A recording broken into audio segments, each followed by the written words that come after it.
എൻ്റെ അമ്മേ ഈശ്വരാ, ഇതിൽ നിറയെ കമ്പികളാണ്. ദൈവമേ, ഞാൻ ഇരിക്കുന്നത് നോക്കിയേ.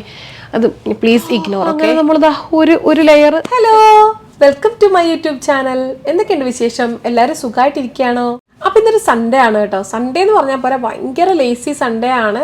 ഇന്ന് നമുക്ക് പ്രത്യേകിച്ച് പ്ലാനും കാര്യങ്ങളും ഒന്നുമില്ല. നമുക്ക് വീട്ടിൽ തന്നെ ഇങ്ങനെ ചില്ല് ചെയ്ത് ഇരിക്കാം. എവിടെ പോകാനും മടിയായിട്ട് ഇരിക്കുകയാണ് കേട്ടോ.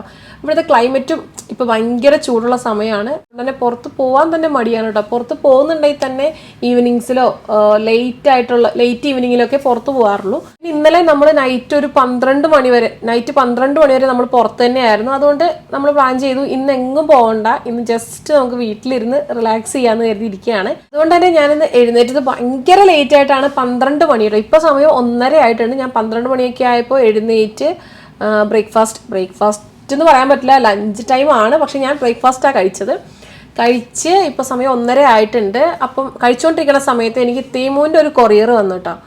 അപ്പം ഞാൻ കരുതി ആ ഒരു കൊറിയർ നിങ്ങളെ എന്തായാലും കാണിക്കാം. അതൊരു ഓപ്പൺ സ്റ്റോറേജ് ഓർഗനൈസർ ആണ്. അത്യാവശ്യം വലുതാണ്. വലുത് മീൻസ് നല്ല ഹൈറ്റ് എനിക്ക് തോന്നിയായിരുന്നു കേട്ടോ പിക്ചർ കണ്ടപ്പോൾ. അപ്പം ഞാനിത് കാർട്ടിൽ ആഡ് ചെയ്തിട്ടിരിക്കുമായിരുന്നു. 100 ദിർഹംസിന് അടുത്ത് അതിന് പ്രൈസ് ഉണ്ടായിരുന്നു കേട്ടോ. അത്യാവശ്യം റേറ്റ് ഉള്ളതുകൊണ്ട് തന്നെ ഞാൻ ഇപ്പോൾ വാങ്ങണ്ട, പിന്നെ ആവട്ടെ എന്ന് കരുതിയിട്ട് ഞാൻ കാർട്ടിൽ ഇട്ടിരിക്കുമായിരുന്നു. ഒരു 2 വീക്സോളം അത് കാർട്ടിൽ തന്നെ കടന്നു. പിന്നെ എനിക്ക് അവരുടെ ഒരു നോട്ടിഫിക്കേഷൻ വന്നു, ഈ ഒരു ഐറ്റത്തിന് ഡിസ്കൗണ്ട് ഉണ്ട്. ഒരു 80-90% എന്തോ ഡിസ്കൗണ്ട് ഉണ്ട്, ഇപ്പോൾ വാങ്ങിച്ചാലെന്ന് പറഞ്ഞിട്ട് കാണിച്ചു. അപ്പം ഞാൻ നോക്കിയപ്പം 25 ദിർഹംസോ അങ്ങനെ എന്തോ ഉള്ളായിരുന്നു ആ സമയത്ത്. അപ്പം ഞാൻ കരുതി എന്നാൽ പിന്നെ ടൈം വേസ്റ്റ് ആക്കണ്ട, വാങ്ങി നോക്കാം. ഇല്ലെങ്കിൽ റിട്ടേൺ ഓപ്ഷൻ ഉണ്ട്, റിട്ടേൺ അടിക്കാമെന്ന്. കാരണം 26 ദിർഹംസ് എന്ന് പറയുമ്പോൾ എനിക്കൊരു പേടി ഉണ്ടായിരുന്നു, ക്വാളിറ്റി എന്താണെന്ന് അറിയില്ല. അപ്പം നമുക്ക് ട്രൈ ചെയ്ത് നോക്കാമെന്ന് കരുതി ഞാൻ ഓർഡർ ചെയ്തു. ഒരു 1 വീക്ക് മുന്നേ ആണ് ഓർഡർ ചെയ്തത്. അപ്പം ഇന്ന് ഐറ്റം വന്നിട്ടുണ്ട്. അപ്പം ഞാൻ കരുതി അതെന്തായാലും വീഡിയോയിൽ കാണിക്കാം, ആർക്കെങ്കിലും ഹെൽപ്ഫുൾ ആവുകയാണെങ്കിൽ. കാരണം ടീമുകളിൽ സ്റ്റോറേജ് ഐറ്റംസ്, കബോർഡ്സ് മീൻസ് ആ ഒരു കാറ്റഗറി അങ്ങനെയൊന്നും ഞാൻ റിവ്യൂസ് നോക്കിയിട്ട് അങ്ങനെ അധികം കണ്ടില്ല. അതുകൊണ്ട് തന്നെ ഞാൻ എന്തായാലും ഒരു പരീക്ഷണം നടത്തിയതാണ്. അപ്പോൾ സാധനം വന്നിട്ടുണ്ട്. അപ്പോൾ ഞാൻ നിങ്ങളെ കാണിച്ചു തരാം. അപ്പോൾ ഇതാണ് കേട്ടോ നമ്മുടെ പാക്കേജ്. ഈ ഒരു ഓർഗനൈസറിന്റെ പിക്ക് ഞാൻ ഈ സൈഡിൽ കൊടുക്കാം കേട്ടോ, എങ്ങനെയാണെന്ന് അറിയാൻ വേണ്ടി. അപ്പോൾ നമുക്കിത് ഓപ്പൺ ചെയ്ത് നോക്കാം. പാക്കേജിങ് ഒക്കെ നല്ല അടിപൊളിയാണ് കേട്ടോ. തുറക്കാൻ നല്ല കഷ്ടപ്പാടുണ്ട്. ഓ, ഫുള്ള് കമ്പിയും പാട്ടയാന്ന് തോന്നുന്നു.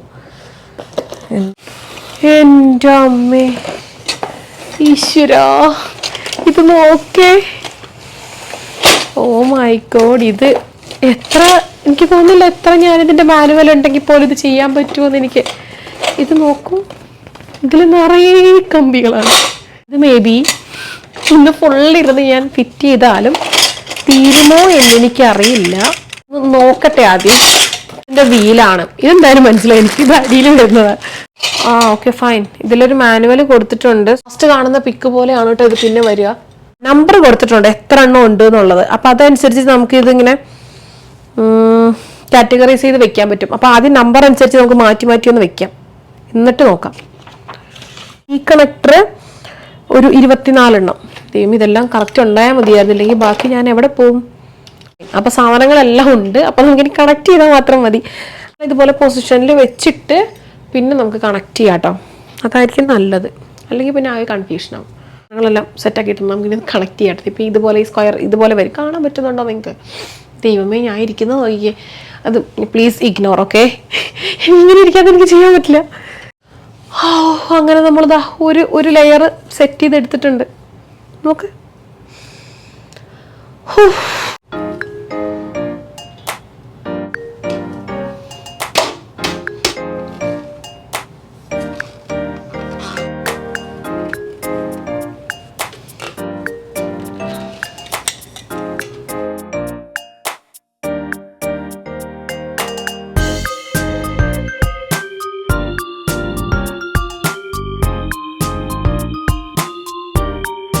അങ്ങനെ നമ്മൾ ഓർഗനൈസർ സെറ്റ് ചെയ്തു. ഞാൻ തുടങ്ങിയപ്പോൾ എനിക്ക് തോന്നുന്നു ഓൾമോസ്റ്റ് 2 PM ആയിട്ടുണ്ടായിരുന്നു. ഇപ്പം സമയം 4:30 ആയിട്ടുണ്ട് കേട്ടോ. അത് അതിൻ്റെ ഇടയ്ക്ക് ഞാൻ കുറച്ച് വേറെ കൊറിയറും കാര്യങ്ങളും വേറെ വന്നിട്ടുണ്ട്. അപ്പോൾ അതിൻ്റെ ഇടയിൽ അങ്ങനെ ബിസി ആയിപ്പോയി. അത് ഓർഗനൈസ് ചെയ്തെടുക്കാൻ ഈസി ആണോ എന്ന് ചോദിച്ചാൽ അത് ഈസിയാണ്. പിന്നെ എനിക്ക് കുറച്ച് കഴിഞ്ഞപ്പോഴത്തേന് എനിക്കങ്ങ് മടിയായി തുടങ്ങി. പിന്നെ ഞാൻ ഏതാണ്ട് പൊട്ടത്തരമൊക്കെ കാണിച്ചു. കാരണം ആ ഒരു T കണക്ടർ അതിൻ്റെ ഓപ്പണിംഗ് പാർട്ട് മേളിലേക്ക് വരണമായിരുന്നു. അപ്പോൾ ഞാനത് 2-3 തെറ്റിച്ചാണ് വെച്ചത്. അത് കഴിഞ്ഞപ്പോൾ പിന്നെ അത് റെഡിയാക്കി കേട്ടോ. പിന്നെ അത് ഊരി ഇട്ട് അങ്ങനെയൊക്കെ സമയം പോയി. അതുകൊണ്ടാണ് ഇത്രയും സമയം എടുത്തത്. അപ്പോൾ ഇനി എന്താണെന്ന് വെച്ചാൽ എനിക്ക് 5 മണിക്ക് ഒരു അപ്പോയിൻമെൻറ്റ് ഉണ്ട് സലൂണിൽ. അതെന്തിനാന്ന് വെച്ചാൽ ഭയങ്കര സംഭവമൊന്നുമല്ല. എനിക്കൊരു ആൻറ്റി ഡാൻഡ്രഫ് ട്രീറ്റ്മെൻറ്റ് ഞാൻ മന്ത്ലി വൺസ് ഒക്കെ എടുക്കാറുണ്ട്. ഇപ്പോൾ ഒരു 3-4 മാസമായിട്ട് അങ്ങനെ എടുത്തിട്ടില്ല. അപ്പോൾ കുറച്ചധികം ഡാൻഡ്രഫ് വരുന്ന പോലെ എനിക്ക് തോന്നി. അപ്പോൾ ഒരു ആൻറ്റി ഡാൻഡ്രഫ് ട്രീറ്റ്മെൻറ്റ് എനിക്ക് എടുക്കണം. അതിൻ്റെ കൂടെ എനിക്ക് അണ്ടർ ആം വാക്സിങ് ചെയ്യണം. അപ്പോൾ അത് 2 മാത്രമേ ഉള്ളൂ. ഓൾറെഡി സമയം ഇപ്പോൾ 4:45 അപ്പം അതിന് വേണ്ടിയിട്ട് പെട്ടെന്ന് റെഡി ആവട്ടെ. ഈ ചേട്ടനെ ഡ്രോപ്പ് ചെയ്യാമെന്ന് പറഞ്ഞിട്ടുണ്ട്.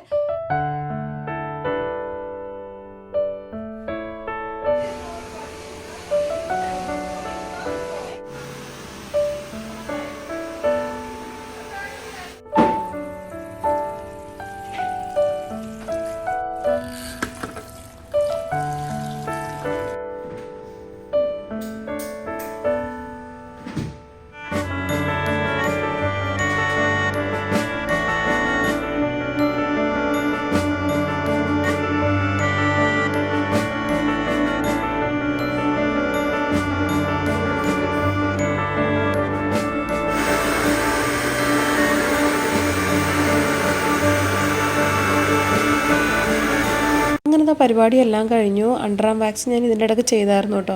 അതെല്ലാം കഴിഞ്ഞ് ഞാൻ ഇച്ചാനെ വിളിച്ചപ്പോൾ ഇച്ചാൻ പറഞ്ഞു ഒരു 5 to 10 minutes എടുക്കും എത്താമെന്ന്. സോ ഞാൻ വെയിറ്റ് ചെയ്യാമെന്ന് പറഞ്ഞു. കാരണം പുറത്തിറങ്ങാൻ പറ്റില്ല, ഭയങ്കര പൊടിക്കാറ്റായിരുന്നു. അതുകൊണ്ട് ഞാൻ അകത്ത് തന്നെ വെയിറ്റ് ചെയ്യുമായിരുന്നു. പിന്നെ ഇതാകണം എൻ്റെ ലിപ്സിൻ്റെ അടിയിൽ ഇതുപോലെ ഭയങ്കരമായിട്ട് ഇങ്ങനെ പിഗ്മെൻറ്റേഷൻ വരും കേട്ടോ. അതൊരു ക്ലൈമറ്റ് ചേഞ്ചിൻ്റെ സമയത്താണ് വരിക. അത് എന്ത് ചെയ്താലും മാറില്ല. എന്തെങ്കിലുമൊക്കെ ട്രൈ ചെയ്ത് നോക്കണം. ഹെഡ് മസാജും കൂടി കഴിഞ്ഞപ്പോൾ എനിക്ക് ശരിക്കും ഉറക്കം വരുന്നുണ്ടായിട്ടോ. എൻ്റെ ഫേസ് കണ്ടാൽ നിങ്ങൾക്ക് മനസ്സിലാവും ഞാൻ ഭയങ്കര സ്ലീപ്പിയാണ്. അങ്ങനെ ഒരു 5 minutes വെയിറ്റ് ചെയ്തപ്പോൾ ഈ ചായ വന്നു കേട്ടോ. അങ്ങനെ ഞങ്ങൾ നേരെ വീട്ടിലേക്ക് പോവാണ്.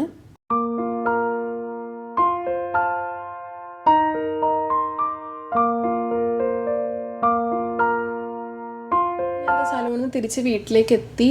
ഞാൻ ജസ്റ്റ് ഹെയർ വാഷ് ചെയ്തു. അവരെനിക്ക് ആ ഒരു മെഡിസിൻ എൻ്റെ സ്കാൽപ്പിൽ അപ്ലൈ ചെയ്ത് തന്നിട്ടുണ്ട് കേട്ടോ. ഒരു 2 days കഴിഞ്ഞിട്ട് വാഷ് ചെയ്ത് കളഞ്ഞാൽ മതി എന്ന് പറഞ്ഞായിരുന്നു.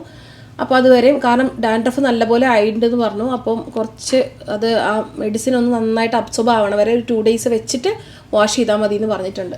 ഞാൻ അപ്ലൈ ചെയ്യുന്ന വീഡിയോ ഒക്കെ എനിക്ക് തോന്നുന്നു ഞാൻ കാണിച്ചു എന്ന് ഓൾറെഡി. അപ്പോൾ അത്രയേ ഉള്ളൂ. പിന്നെ ഞാൻ അണ്ടർ ആം വാക്സിങ് ആണ് ചെയ്തത്. അത് എനിക്ക് അണ്ടർ ആം വാക്സിങ് ചെയ്യുന്നതിനോടാണ് കേട്ടോ താല്പര്യം. കാരണം നമ്മൾ ഷേവ് ചെയ്ത് കഴിഞ്ഞാൽ കുറച്ച് ഭയങ്കരമായിട്ട് ഡാർക്കൻ ആവുന്ന പോലെ എനിക്ക് ഫീൽ ചെയ്തിട്ടുണ്ട്. എന്നാലും ഞാൻ ചെയ്യാറുണ്ട്, ഷേവ് ചെയ്യാറില്ല എന്നല്ല കേട്ടോ, ഷേവ് ചെയ്യാറുണ്ട്. പക്ഷേ എനിക്ക് ടൈം കിട്ടുമ്പോൾ ഞാൻ പോയിട്ട് അണ്ടർ ആം വാക്സിങ് എന്തായാലും ചെയ്യാറുണ്ട് കേട്ടോ. അപ്പോൾ അത് രണ്ടും ചെയ്ത് ഞാനിപ്പോൾ വീട്ടിലെത്തി. അപ്പോൾ ഇപ്പോൾ ടൈം 7 മണി ആയിട്ടുണ്ട്. 7 മണി ആയിട്ട് നിങ്ങൾക്ക് പുറത്തെ വ്യൂ ഞാൻ കാണിച്ചു തരാം കേട്ടോ. ഇപ്പോൾ 7:30 ഒക്കെ ആവണം ഇരുട്ടാവണമെങ്കിൽ. അതുവരെ നല്ല വെളിച്ചമായിരിക്കും കേട്ടോ. ഞാൻ കാണിച്ചു തരാം. ഇത് കണ്ടോ, ഇപ്പോഴും കണ്ടു കഴിഞ്ഞാൽ 7 PM ആണെന്ന് പറയുമോ, അത്രയ്ക്ക് നല്ല ബ്രൈറ്റ് ആയിട്ട് തന്നെയാണ് കേട്ടോ നിൽക്കുന്നത്. ഉച്ചയ്ക്കൊന്നും പുറത്ത് പോകുന്നത് ചിന്തിക്കേ വേണ്ട കേട്ടോ. ഞാൻ ഈവൻ നിച്ചുവിനെ ഡേ കെയറിലാക്കാൻ പോകുന്ന സമയം ഒരു 10-11 മണിക്കാണെങ്കിൽ പോലും ആ സമയത്ത് പോലും ഭയങ്കര ചൂടാണ്. 45-47 degree Celsius ഉണ്ടാവും എങ്ങനെ പോയാലും ഒരു 10 മണി 11 മണിക്ക്. അപ്പം ഒരു 1 PM 2 PM ഒക്കെ പറയണ്ടല്ലോ, അതിന് മേലെ ആയിരിക്കും. ഭയങ്കര അൺസഹിക്കബിളാണ്. ചൂട് മാത്രമാണെങ്കിൽ കുഴപ്പമില്ല കേട്ടോ. നമ്മൾ നടന്ന് വരുന്ന ഇപ്പം നിച്ചുവിനെ ആക്കിയിട്ട് ഞാൻ തിരിച്ച് നടന്ന് വരുന്ന വഴിക്ക് ഭയങ്കര പൊടിക്കാറ്റാണ്. പൊടിക്കാറ്റെന്ന് പറഞ്ഞാൽ നമുക്ക് കണ്ണ് തുറക്കാൻ പറ്റില്ല. തിരിച്ചിവിടെ വരുമ്പോഴത്തേനും നമ്മുടെ ഹെയറിലും ദേഹത്ത് മൊത്തം പൊടി ഇങ്ങനെ പിടിച്ചിരിപ്പുണ്ടാവും. സൺസ്ക്രീൻ എല്ലാം ഇട്ടിട്ട് പോയിട്ട് വരുമ്പോൾ പ്രത്യേകിച്ച് ഫേസിലെല്ലാം ഒരുമാതിരി ഇങ്ങനെ പൊടി പോലെ പിടിച്ചിരിക്കും. ഇത്ര ഇറിറ്റേഷൻ പിടിച്ചൊരു കാര്യം വേറെ ഇല്ല. പക്ഷെ എന്ത് ചെയ്യാൻ, നമുക്ക് സഹിച്ചേ പറ്റുള്ളൂ. ഈ ഒരു ക്ലൈമറ്റ് ഇനിയിപ്പോൾ ഒരു 2 month കൂടെ മാക്സിമം ഉണ്ടാവും. അത് കഴിയുമ്പോഴത്തേനും എന്തായാലും ടെമ്പറേച്ചർ കുറഞ്ഞു വരും. അപ്പോൾ അത്രയൊക്കെ ഉള്ളൂ ഇന്നത്തെ വീഡിയോ. ഇനിയിപ്പോൾ പ്രത്യേകിച്ചൊന്നുമില്ല. ഞങ്ങളിപ്പോൾ ഫുഡ് കഴിക്കും.